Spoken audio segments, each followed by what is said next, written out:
All right. Hello. Here we are once again. Here we are. As always, we're discovering and unlocking your brain's superpowers, training your brain to work for you, not against you, with tips and tricks and hacks and shortcuts through the brain type test. Nice. And one of the brain training techniques that is in the library from the brain type test is meditation. It's a lot easier than a lot of people realize. Okay, because when I think of meditation, I think of Yeah. sitting in a cross-legged position, Right. thinking about absolutely nothing. So, Yeah. can you elaborate? That's the classic. Yeah, super classic. And it's never thinking of nothing. Huh? So there's this ongoing joke that men can think of nothing, women can't think of nothing. And if you ask a man, a farmer who rides a tractor all day, what are you thinking about when you're out on that tractor? He'll say, nothing. And he probably is thinking of nothing. Sitting there. How nice would that be? At times, yeah. Tell me. But that's just the conscious part, because the unconscious part of the brain is never asleep. So it's Right. always working during the day. It's always working during the night. And it can overwork. And we need to give it a break. And meditation is a good way to do that. And a lot of people think of meditation, you got to get the finger position right, you got to get the leg cross right, and you got to get the posture right. And some of that can be helpful if it keeps you awake, because meditation can put you to sleep. Oh, yeah. And it's in a focused state when you do stuff like that, but it's not necessary. Right. And so meditation is basically just focusing on something. That's as simple as it is. Meditation is focus. And it can be anything. It can be your breath. When I meditate, I focus on how my breath feels. As I'm inhaling, it feels cooler. As I'm exhaling, it feels warmer, because my body's warmed it up. And that's what I focus on. Because to be most effective in its simplest form, meditation means focusing on one thing, which we rarely do. It's a really tough concept for a lot of people to actually comprehend. Like, how would you even be able to do that? There's just so many things to think about. So Yeah, there is. And especially with our world, we're just bombarded with so many things to think about. especially with our phones. Yes. And our attention span is gone to heck. Mm-hmm. And it's bad for our brain. Oh, yeah. People brag about being a really good multitasker. That's not something to try to be good at, because Really? it's bad for your brain. The better you get at it, the worse your brain does. Interesting. The brain is not designed for that. So it's actually impossible to multitask. You can't do lots of things at once. Your brain can switch between things quickly. And so people who say they're really good at multitasking are people who can switch quickly. But as you get better at switching quickly between things, you get worse at focusing. And the focus mostly comes from the prefrontal cortex. We've talked a lot about that in past podcasts, because that's where things like forethought, rational thought, self-control, willpower come from. Right. Okay, when you were saying that too, the thing that came to my mind the most was patience. Because when you focus on something, especially for me, and I mean, there's so many different labels out there now, ADD, ADHD, and I'm not, harking on those or saying that they're not real, because they totally are. But that's a lack of focus, not being able to focus on something for long periods of time, and that kind of whittles down to the patience to focus on something. And with our society nowadays, like you were talking about, everything's quick and easy, convenient, instant gratification. And that's really hard to develop a level of patience when you live in a society that's moving so fast and that is constantly, like you said, not focused on one thing at a time. There's just a million things, but they kind of go hand in hand, wouldn't you say? They do. And just mentioning instant gratification, we get that through social media especially, because it's constantly switching. There's ads that are popping up. There's things that are diverting our attention constantly when we're on social media. And it's built on distraction and instant gratification. Right. And marketing, of course, to sell you stuff. But the more people spend with distracting computers and screens and social media, the better they get at instant gratification, and then it becomes a craving and an addiction, and the more they're taken away from focus and patience, Right. and just that ability. Meditation is a skill that works, that improves with practice. You get better at it, and you get more out of it as you do it.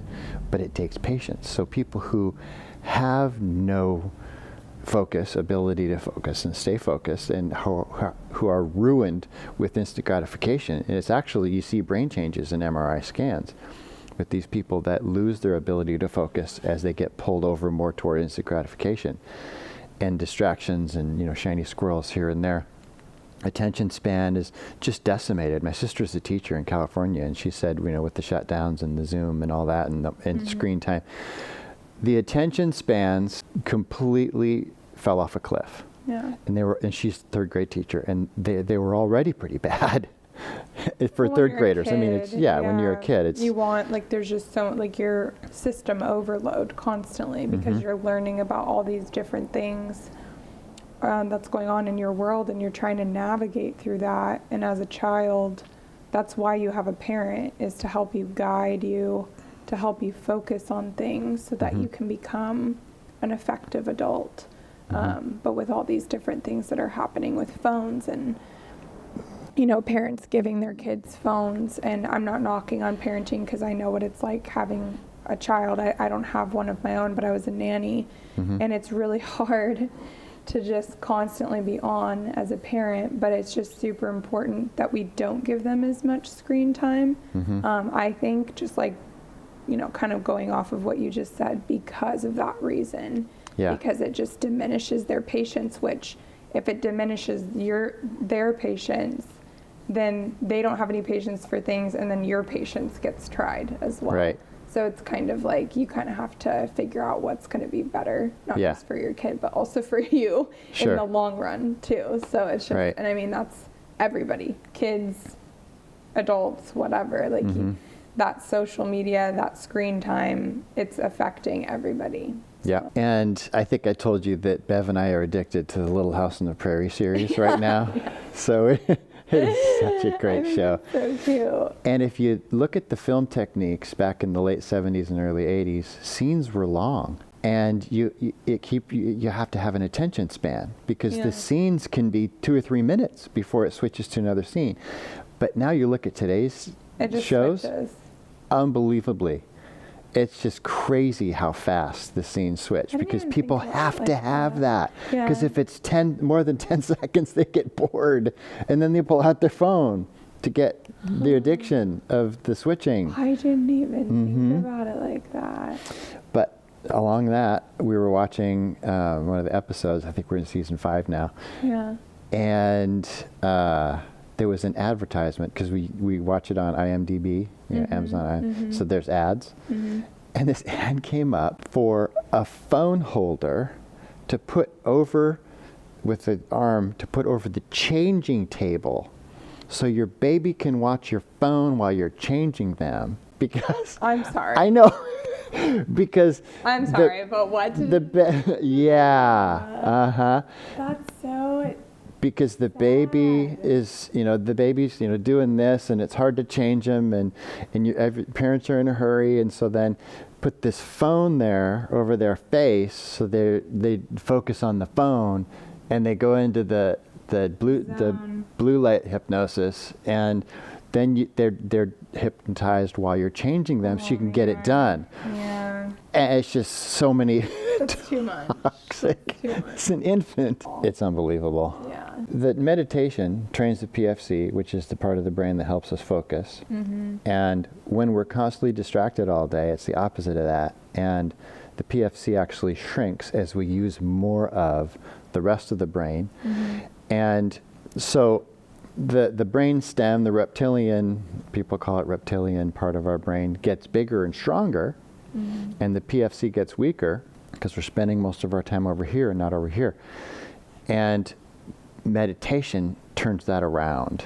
it's a workout for the PFC. So the PFC gets bigger and stronger, and even more overall gray matter in the brain. It's amazing what the MRI technology, functional imaging, shows with that. I'm going to ask you a question. I have actually two questions based upon meditation. So the first one, I think a lot of people, when they hear the word meditation, they can kind of turn their brain off a little bit, just because of that old connotation of like what it looks like or what it is. So how long do you think that you should start when you start out meditating? What would you say is like a good period of time to do so? Because, I mean, if you guys haven't heard of the xgym before, which is what we do here, is the brain training and also the workouts. We do it for busy people. It's to make things more effective because we know how busy life can get. So what would you say would be a good time frame to start out at and then work your way up to? Like, what do you do, for example? I tell people to start with 15 seconds. Wow. Yeah. Okay. Why? Just sit there, breathe, and see how quiet you can be. For 15 seconds. And pick one thing to focus on. Maybe it's a candle. Maybe if you want your eyes open. Maybe if you want your eyes shut, you can focus on the darkness. Or anytime you shut your eyes, it's not completely black because there's things that you can see. Yeah, I mean, everybody's different. You know, right now I can see the background of the windows because I just closed my eyes, and so, you know, my rods and cones are dealing with getting rid of that.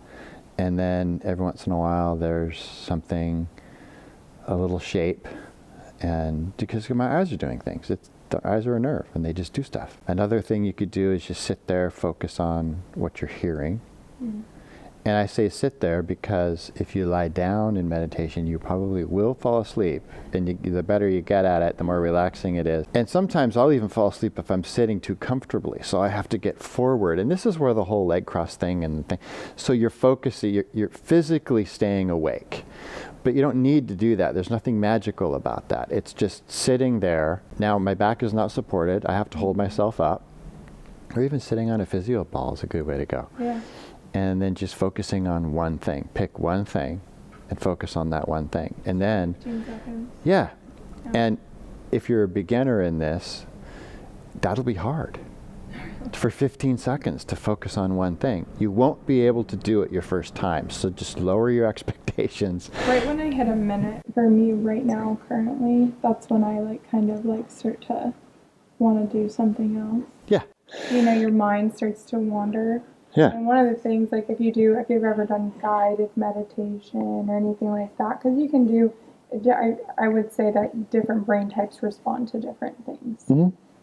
Whether it's auditory or just doing it by yourself or different things like that. But one of the things they say is when a thought comes through, just let it be there. Like, don't have a feeling about it or anything, or don't get upset that you're having thoughts because you're trying to like kind of focus on one thing. Just let it pass by like a cloud, like it's just passing by. I thought that was such an interesting thing because I think that when you're trying to meditate and a thought comes through, you're like, oh crap, I'm messing up. Right. You know what I mean? And so it's like you have to kind of refocus. But I love that you can start out with that like 15 seconds, you know, and then just kind of work your way up from there. So how would you say like the sequence would go? Like what would you say for a beginner? 15 seconds, and then would you do it every day, or would you do it like once a week, or how would you think? Once a day. Everyone can do 15 seconds once a I day. think that too. I just want to ask the viewers, you know, like every day. You're good. Yeah. 15 seconds. You're fine. Yeah. I And can spare that much time. you can even do it in your commute. When a lot of times, you know your intersections, you know your traffic lights, and you know how long they are. And so it just turns red. You barely didn't make it. So now you're going to be sitting there for 30 seconds. Why not then? You know, just little reminders. And focus on one thing. Pick a thing. I choose my breath most of the time because that's easiest for me. And other people could choose, you know, what they hear. And whatever it is, if you have a thought that comes to your mind, like you were saying, then say, that's okay. Don't let that be an opportunity to criticize yourself. Instead, let it go and get back to the focus, because Meditation is getting back to focus. It's not sucking at it because you can't focus. It's getting better at it as you practice. And every time you're distracted off your one thing that you decide to focus on, that's okay. That's a rep. And then getting back is a rep. Yeah. And then maybe 3 seconds later, something else, you think, another thought pops into your mind. And just say, that's okay. Boom. And now I'm back on. That's another rep. So if you're 15 seconds and you do 20 reps in 15 seconds, you just need more training. And those are just reps that you've done. And now you've had the opportunity to do those reps. And so next time, maybe you'll only have to do 18 reps. The reps aren't bad. The reps are a workout. And it depends on your state too. So if you're in a crummy mood or a weird mood, or, you talk to the people that we think that are the best at meditation are Buddhist monks. And you talk to any monk and he will tell you that a distraction is an opportunity for a rep to get better at it. If you have no reps during your workout, you need to increase your time. Because that's great, pat yourself on the back. Great, now I made it 15 seconds and I was able to focus the whole time. That's awesome. Now just making that much progress will have measurable changes in a brain MRI. Right. So that's exciting. Yeah. Now make it 20. Go up to 20 seconds. And if you can't do it, then just great, there's some reps. So stay at 20 and do your reps until you make it to 20. And then you go 25 seconds. So it's never good or bad. It's just exercise for your brain. And knowing that as you do reps and as you increase time, both are fine and both are strengthening the PFC and your brain and filling in some of the holes that have been created, literal holes that will fill in as you get better at focusing, and then the parts of your brain that are really beefed up from all the distractions will atrophy. So multitasking is unhealthy for the brain. And focusing is healthy for the brain. It's brain food. Multitasking is brain poison. Now, a certain amount we have to do, right? And especially with certain jobs. I mean, you got to be able to do this and that and switch. So if you're in that kind of job and you're forced to do that, that's okay. Then you need to do more meditation than somebody who can focus. Well, because then you're more effective when you are switching, right? Because even though you're required to switch throughout the day, a lot of people, like for example, I've had issues with this in the past, is like you'll do different things and you'll like multitask, but you'll get everything and everything's like half done. Yep. And it's just you're trying to or you'll read a book, right? You'll start reading this book and you really like it, but then you won't finish it. It's just like unfinished projects everywhere you go. And that can often make you feel more like a failure than actually failing at something after you've really tried hard to do it. And so that meditation and making up for that and like getting good at focusing, that's going to make you more effective at is being in, when you're in that moment of having to focus on a certain thing for a certain period of time, even if it's only like a couple minutes, you're more effective at that point because you're able to focus in and then focus in and then focus in, and you're switching back and forth. So just thought that was really interesting that you said that, and it is super valuable to do that as well. The other thing I was thinking about was it'll help you with studying, because I know for you, you love research. Are you, because you think, I would say like when you've done meditation, do you think it's helped you to focus on your research and like really get as much as you can out of it? Because something that I've struggled with, and I know a lot of people do, is studying, like sitting there for a long period of time and focusing on a project, whether it's homework, whether it's studying, whether it's for work or whatever it is. So do you think that the meditation has helped you with your research and your studies? Yes. When I'm falling down a rabbit hole of research, I have no problem focusing. It's so fun. 5 hours. Yeah, 5 hours can go by, and it feels, and I'm shocked. I think the clocks are wrong because it felt like 10 minutes. Yeah, that's how I feel about nutrition. Like when I'm in it, But if it's something that you're not the super fond of or confuses you, Mm-hmm. something that's confusing, Mm-hmm. that I find is so hard Mm-hmm. to focus on and try to learn something. So glad you brought that up, because it's important to have the right kind of mindset with things that are confusing. Because when it's confusing or hard, Don't give up. you want to give up. Mm-hmm. It's too much work. But that is when the brain is getting the most benefit, especially if you're learning something new, which is usually the case when it's hard or confusing. Mm-hmm. So just know that most of the brain benefits are happening when it's hard and you're trying to figure it out. I know, it doesn't sound fun. Well, but a hard workout isn't necessarily fun either. So, and it's the same thing. Yeah. So it's fun at the end when you feel phenomenal. yeah. Right. But then during is just the tough part. There's several websites that I recommend for people go to exercise their brain, and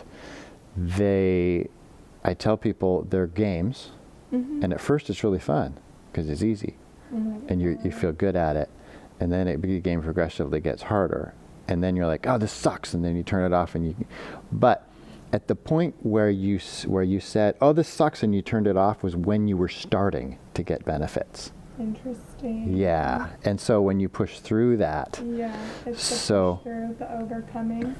anytime that I find myself feeling like it's really hard, I remind myself, okay, this is great. This is the time. Now it's the payoff. Sheesh. That is such a good mindset to have.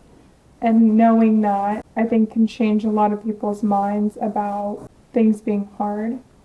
Because if it is hard, that's when you're like, oh, this is when the benefits come. This is when the good stuff happens. Even though it might not feel good, right? That long-term effect is going to really benefit me in the long run. Well, it's the same as our chart up here, because as you get, during time under tension, as you get towards the end of the set, look at the results. They're exponential. You're just holding on. Yeah, you're holding on, and the longer you hold on, the more you get out of it. But it's also getting harder and harder. Mm-hmm. So if you hit that last 10 seconds, look at the benefits. But if you stop halfway through, look at those 10 seconds. It could be said for the same thing for everything, just in life, because everything is kind of on an uphill grade. Yeah.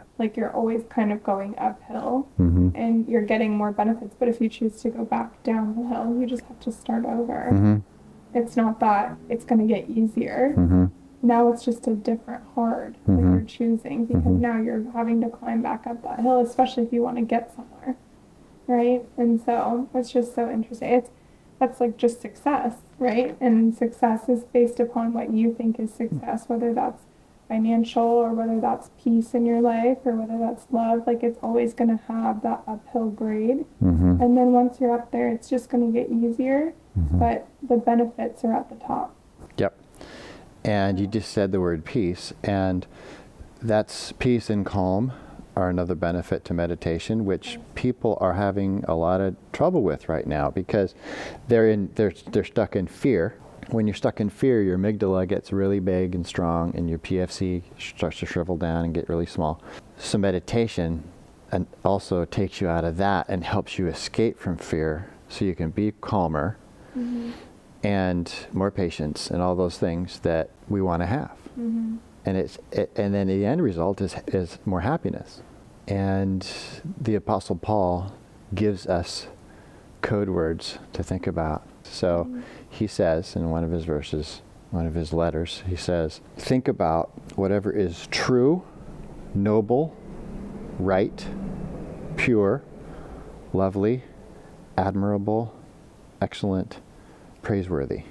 Think about those things. So if I'm not focusing on my breath, I pick one of those words and just focus on that. Mm-hmm. And as I'm breathing, I'll even say it on the exhale to keep myself on track. Just say it over and over and over. And then if I wear it out, then I switch to the next one and say that one over and over and over. And often, with those words, it will bring me to a state of gratitude. That is so interesting that you brought that up too. Is if you guys have tried saying certain words, for some reason, a certain feeling washes Mm-hmm. over you when you say certain words. Mm-hmm. And a lot of the time, a lot of those words are actually in the Bible. And that's my faith for sure. And it doesn't have to be anybody else's, but there's just so much good stuff Mm-hmm. in there. And one of the words that I say that just instantly makes me feel better is peace. When you do say the word peace, or calm, or grateful, I am grateful. Like when you say the word I am and then you put a positive annotation after it, that goes back to affirmations. It is just so powerful because words are powerful. They're energy Yeah. when you put words out there because there's a frequency to our words. And that's another brain training technique is words. I know. Words become your experience. They create your experience. And when you say them out loud, because of the energy and the connotation and the meaning that they have, they break your pattern and change the state that you're in.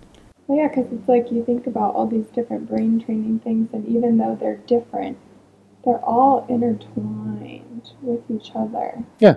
And everyone has a different thing that works for them, but that's why we talk about all of them, is because everybody works differently, but they all kind of go together. Mm-hmm. They do.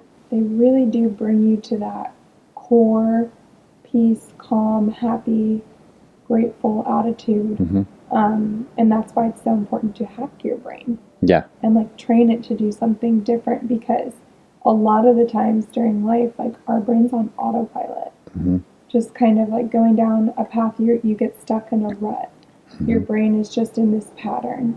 And in order to break that pattern, it's always tough, but then you can form a new pattern and a new rut that's more positive and more impactful in a good way on your life. Right. And another thing that people can do besides focusing on one thing is to focus on their breathing. Make that the thing, their one thing. Yeah. And especially if you control the exhale, then you are doing meditation, but you're also doing HRV training. Heart rate variability is what that stands for. And it's the length of time between beats. So if you look at an EKG and you see the peak of your beat, it's the length of time between the peaks. When you're really stressed out, that will be super consistent because your brain takes over and it tells your heart when to beat because you're stressed. And it's good, if fight or flight and you're trying to get away from something, because your brain takes over and regulates that. But when you're relaxed and when you're in a good state, especially state of love or gratitude, your heart is beating when it should, when it wants to, and the brain's not telling it what to do. And so it can be slower, yeah, but it's the time between the beats. So when you have high heart rate variability, the time is inconsistent. Sometimes it's a short time, sometimes it's a long time, and it's not rhythmic per se. I mean, it still feels that way when you take your pulse because it's hard to detect that time. But when HRV goes up, they call it coherence, and that's where your brain's working better, everything is working better, your heart's beating when it should, and it's relaxing, it's calm. And the best way to get there is, like I said, control the exhale. So inhale however you want, and then exhale to a count of, say, 5 to start with. It doesn't have to be 5 seconds, it just has to be slow, whatever your 5 is. Then breathe through your heart. This is a heart math technique. You can Google that, find out who came up with this. And by breathing through your heart, I mean literally, physiologically, visualizing this is your breath center. So it's weird at first to visualize that. And then you think, well, do I do it on the inhale or the exhale? Both. And then, well, how do I focus on that area? Because my breathing is in my mouth and in my lungs. It's just something you get better at. Right. So it's okay to suck at it when you start out. You sucked at walking when you started doing that. But now you don't even have to think about it. Worse.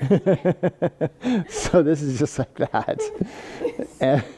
But you kept trying, right? You didn't give up. Funny. You were too young to... Yes, I feel like I definitely gave up. I'm not very good at walking anymore. Like, oh, I'm tripping over everything. I know. Yeah. Sometimes. We're running into stuff. Like, how do you, I always think about it like, how did I possibly run into this wall? Like, how did I misjudge the fact that this wall I know. is in front of me? Yeah. It's so funny. Or when you trip over a flat floor. Oh, I did that today. So if I'm walking and other people see me do it, Yeah. then I'll look back. Okay, I'll tell everybody, hey, look out for that perfectly level flat spot.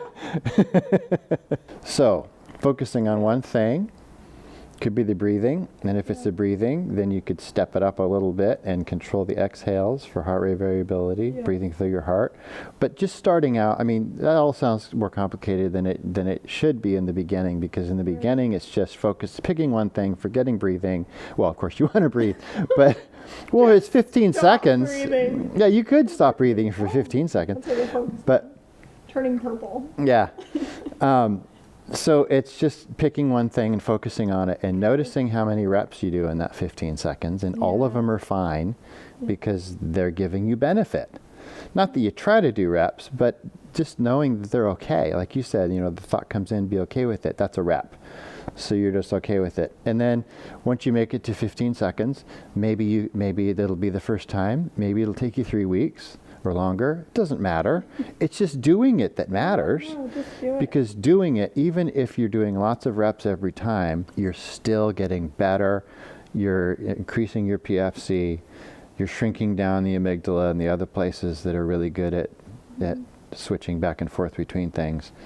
And you're getting your brain better and on your way toward less stress, more happiness, and a better, healthier brain. So meditation is one of the brain training techniques from the brain type test. Right.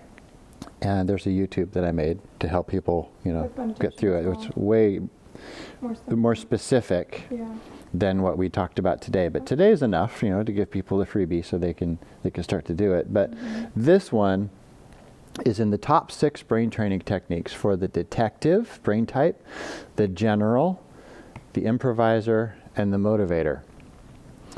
And it works for all 16, but it's the best for those 4. Right. And if people want to know their secret superpowers, their top 6 brain training techniques, they go to braintype.me and they can take that test, the brain type test, to figure out what their superpowers are, their best brain hacks based on their brain wiring for the maximum, quickest, fastest benefit to changing their brain in a very positive way.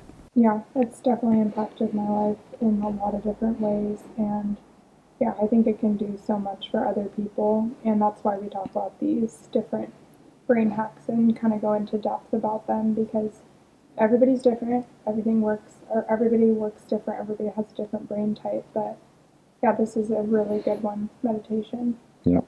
Yeah. Love it. Love it. Boom. Boom, close it dynamite.